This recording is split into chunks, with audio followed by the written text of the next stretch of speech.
2019ஆம் ஆண்டு பாலகோட் ஏர் ஸ்ட்ரைக் நடந்து முடிந்தவுடன் அதற்கு பதிலளிப்பதற்காக பாகிஸ்தான் தனது F-16 விமானங்கள் 6 எண்களை நம்ம நாட்டிற்கு உள்ளே AIM-120 என்ற ஏவுகணைகளை பொருத்தி கொண்டு நம்ம நாட்டினை தாக்குவதற்காக உள்ளே வந்து கொண்டிருந்தது. இந்த AIM-120 என்பது அமெரிக்காவிடமிருந்து வாங்கப்பட்ட ஏவுகணை.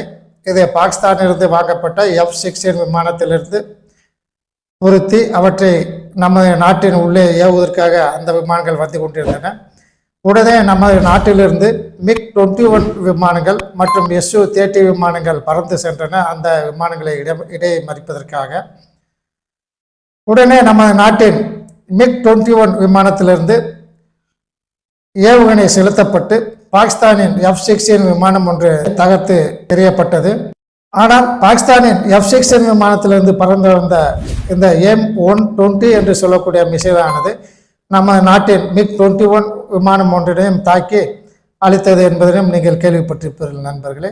தற்போது நமக்கும் அமெரிக்காவிற்கும் இடையான டிப்ளமேட்டிக் உறவு மிக சரியாக இல்லாத காரணத்தினாலும் ரஷ்யாவை நேரடியாக எதிர்க்க முடியாத அமெரிக்கா தற்போது நாம் ரஷ்யாவுடன் சேர்ந்திருப்பதால் நம்மை பழிவாங்கி நம்மை அழிப்பதற்காக அது திட்டம் தீட்டி வருவதாக தெரிகிறது. 1990ஆம் ஆண்டிற்கு முன்பிருந்தே 1970களிலிருந்து அமெரிக்காவிற்கும் ரஷ்யாவிற்கும் இடையே இருந்த அந்த பனிப்போரில் நாம் ரஷ்யா பக்கம் இருந்தோம், பாகிஸ்தான் அமெரிக்கா பக்கம் இருந்து அமெரிக்காவிற்கு வேண்டிய உதவிகளை செய்து கொண்டிருந்தது.